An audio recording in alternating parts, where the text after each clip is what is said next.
Olá, amigos aprendizes do Evangelho. Hoje vamos comentar o capítulo 107 do Pão Nosso, chamado Piedade, baseada numa fala de Paulo que está na primeira carta a Timóteo, capítulo 66, em que ele diz: Mas é grande ganho a piedade com contentamento.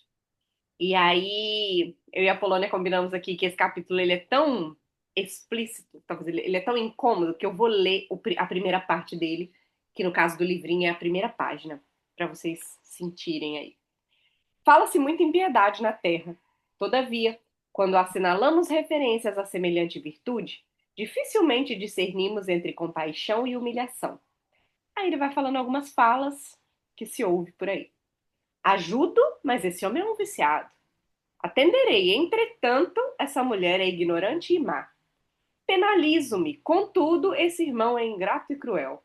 Compadeço-me, todavia trata-se de pessoa imprestável. E afirma Emmanuel, tais afirmativas são reiteradas a cada passo por lábios que se afirmam cristãos. E esse é o começo, tem mais, convidamos vocês a lerem na íntegra, mas passo a palavra agora à Polônia para fazer a primeira parte aí dos comentários desse texto maravilhoso. Eu achei o texto excelente também, viu? E aí, assim, a pergunta é: o que é piedade, né? E muitas pessoas, ou a gente mesmo, a gente liga a palavra a piedade à compaixão. Mas, na verdade, a palavra piedade vem do latim, que significa ser zeloso. Então, ser piedoso no sentido de você ser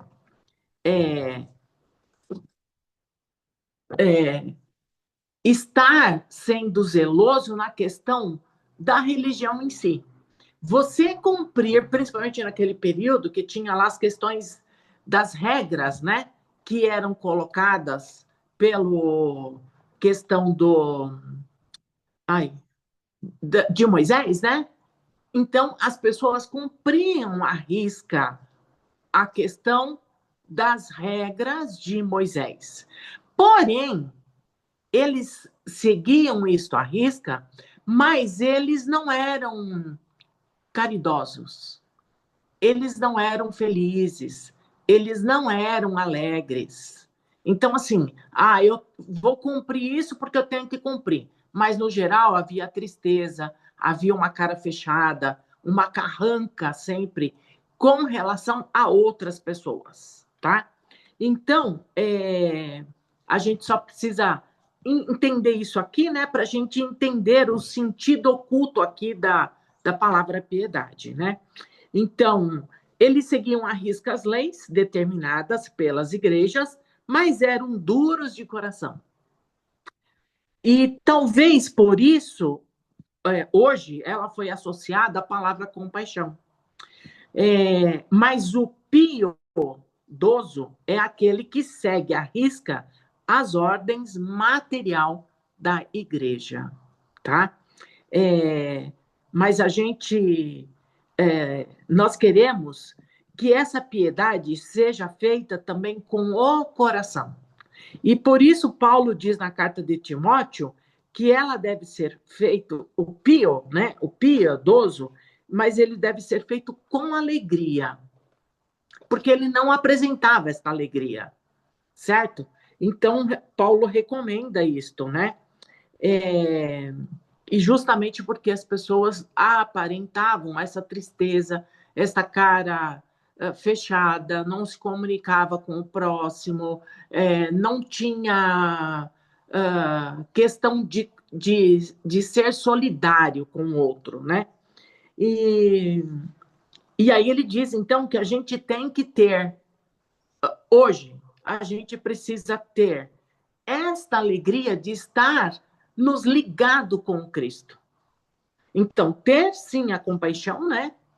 Aqui na língua portuguesa a gente associou a questão do compaixão, mas que a gente deve fazer isto com a alegria, com a satisfação, com o sorriso, com o coração, e não só a parte exterior, né? Que ele diz.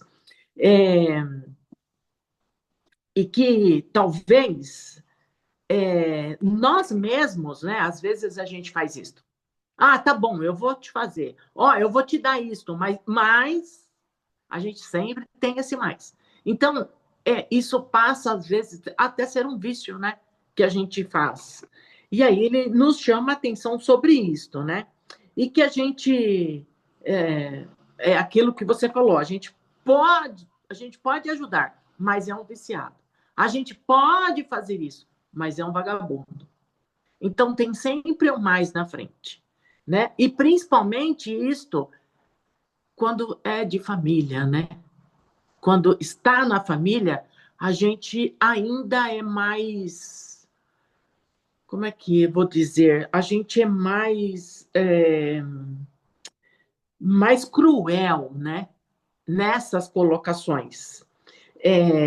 Então, assim, que a gente possa fazer essas ações, mas sem atacar o defeito do outro, sem atacar a parte do ser humano que o próprio ser humano já sabe que carrega. Então, se o cara está desempregado e precisa de ajuda, seja ajuda no geral, é material, né, que eles pedem, e aí a gente faz, a gente não precisa ficar falando para o cara, olha, você tem que fazer isso, você tem.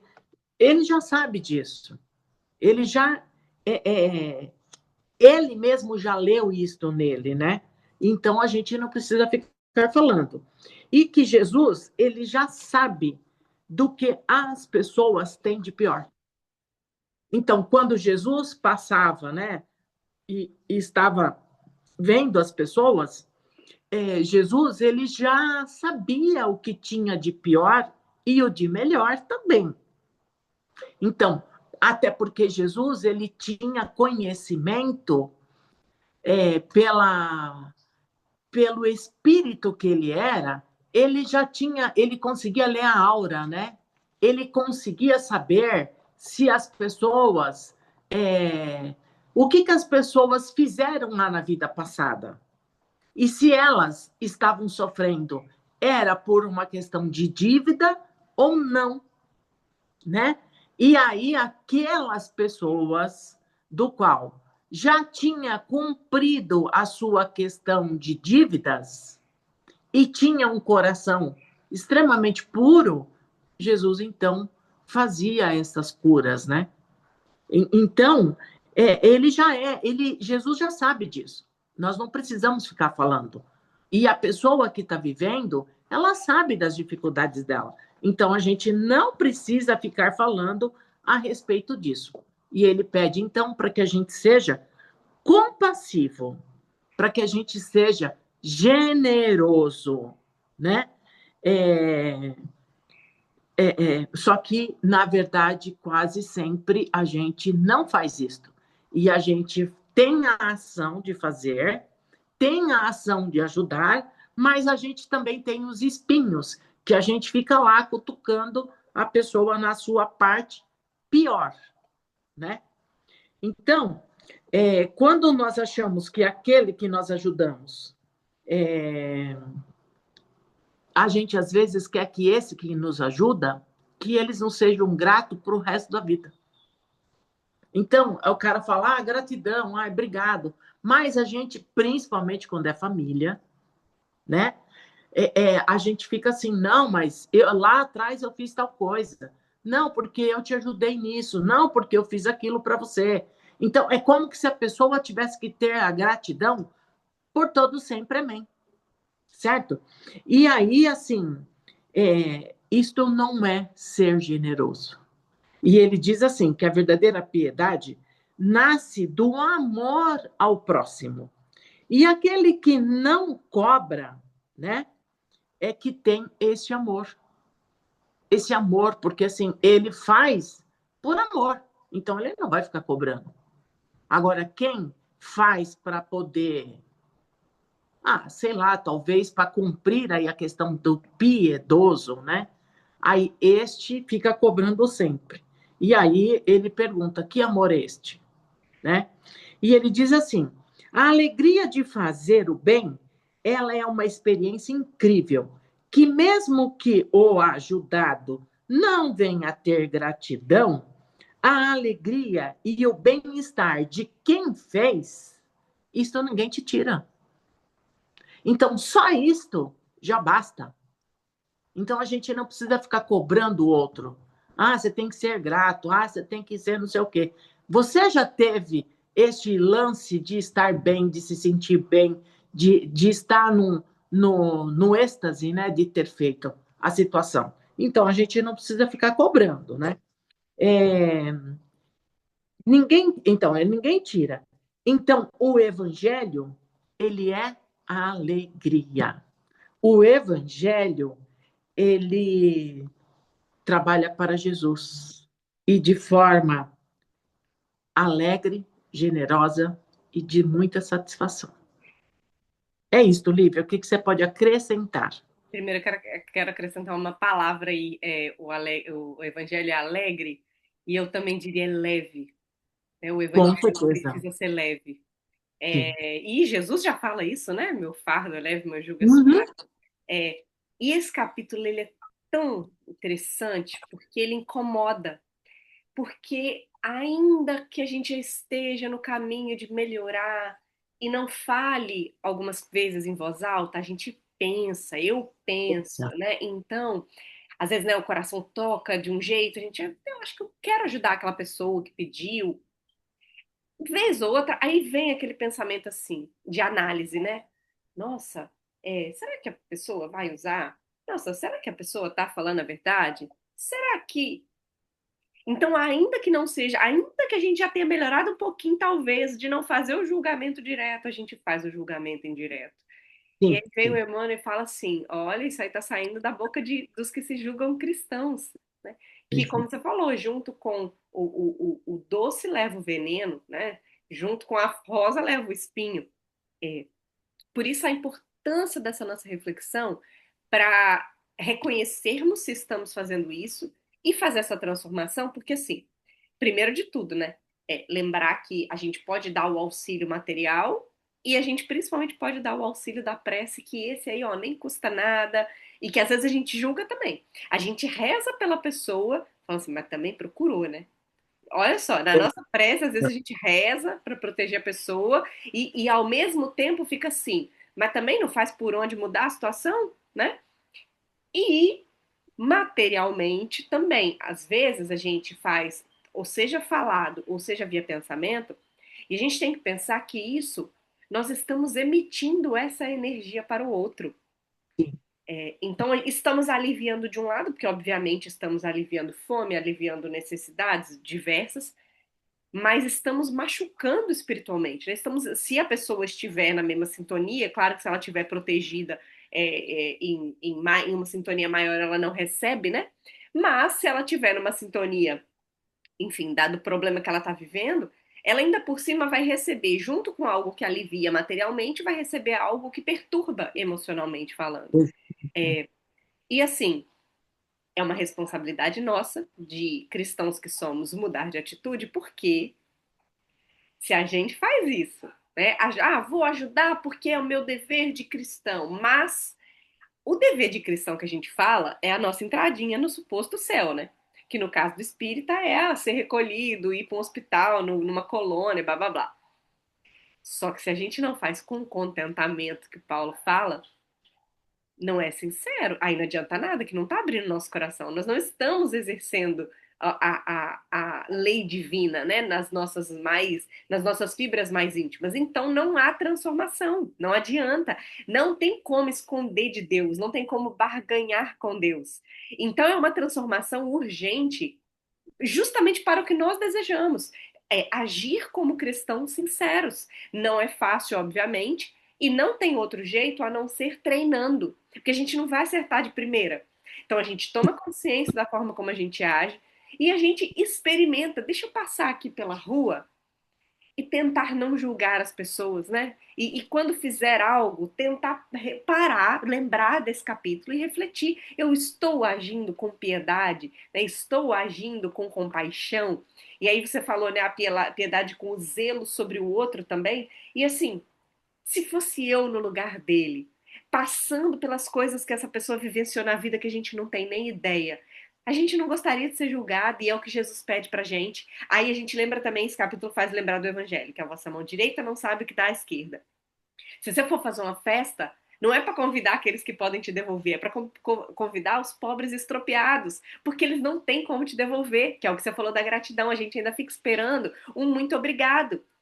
E a gente É, tem que esperar a gratidão, porque se a gente espera a gratidão daquele que a gente está ajudando, nós já obtivemos a nossa recompensa.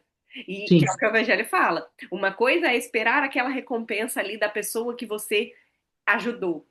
Outra coisa é esperar a recompensa do céu, né? Então, se há sinceridade de propósito no que a gente está fazendo, fazer com alegria, fazer com amor e não esperar recompensa, nem mesmo um muito obrigado, porque senão a gente vai estar fazendo esperando algo em troca. Esse capítulo me lembra muito uma música da Daniela Rocha, uma música espírita, Ama e Segue. Esse é o refrão da música. Ama e segue. Faz sim. e segue seu caminho. Não fique preocupado com a forma com que o outro vai agir com o que você fez. Se é sincero o propósito, faça e se liberte disso. Não fique agarrado nesse pensamento, agarrado nesse egoísmo de doar, porque é um egoísmo da nossa parte, né? A forma Sim. como nós agimos com os outros. Então é isso, desafiador. O comecinho do capítulo incomoda demais, mas o resto do capítulo é maravilhoso também. Todos nós deveríamos ler com frequência, não uma vez só não. Ler É várias, verdade. várias vezes. É verdade. E é isso. Mas convidamos vocês para lerem aí para ter uma interpretação diferente da nossa, né? Com certeza. E Vamos ao vamos às encerramento. nossas ferramentas. Que a gente possa fazer essa prece com os nossos corações e mentes iluminados, sem julgamentos, que possamos doar as nossas energias indiscriminadamente, sem pensar nas circunstâncias de quem vai receber. Que possamos simplesmente amar, amar, amar e seguir. Começando pelo nosso próprio organismo físico, sentindo essa paz do ambiente, sentindo o refazimento das nossas células, dando a elas coragem para trabalhar da melhor forma possível para nosso equilíbrio físico, que possamos sentir essa paz se expandindo para o nosso lar, envolvendo todos que convivem conosco, estejam aqui, estejam junto de nós agora, onde quer que estejam, que sejam envolvidos nessa luz, mentalizando a nossa casa, sendo higienizada pela equipe, as casas dos nossos vizinhos, de todo o nosso bairro, de toda a nossa cidade, de todo o nosso estado, de todo o nosso querido Brasil, mentalizando a capital da federação para vibrarmos pelos governantes, representando aí o poder máximo das decisões que conduzem a população, que possam agir com justiça social, agir com pureza de propósito nos seus intentos, nas suas leis, nos seus discursos, principalmente para proteger os que são mais frágeis, que possamos estender essa vibração para todo o nosso planeta, especialmente os governantes que comandam guerras, que conduzem países que passam por catástrofes, miséria extrema, por todo tipo de violência, que esses governantes possam, aos poucos, mudar seus pensamentos, seus sentimentos e fazer algo pela nação como um todo, especialmente pela população que mais sofre. Que possamos mentalizar nos corpos vulneráveis, passando por sofrimentos, sejam eles físicos, emocionais, psicológicos, onde houver um corpo dolorido, um coração oprimido, uma mente em desespero, que a nossa energia possa ser levada, possa aliviar, possa despertar esperança em dias melhores, que a nossa vibração chegue também do outro lado da vida, para que principalmente os corações mais endurecidos, que ainda persistem no mal, possam receber essas vibrações como chamas que vão derretendo essa maldade, que eles possam ser recepcionados pela espiritualidade para mudarem os seus intentos, mudarem de postura, e vibrando também pelos nossos queridos que já se encontram do outro lado da vida, que possam receber o nosso mais profundo carinho para a sua recuperação, para a sua continuação da sua caminhada, que continuaram antes de nós. Assim que possamos vibrar em nossas próprias direções, para que possamos ser bem melhores amanhã do que fomos hoje, e deixar essas vibrações finais para que a espiritualidade utilize onde for mais conveniente e que possamos nos manter em sintonia para sermos sempre instrumentos da paz do Cristo. Que assim seja, graças a Deus. E até a próxima semana, pessoal. Adra.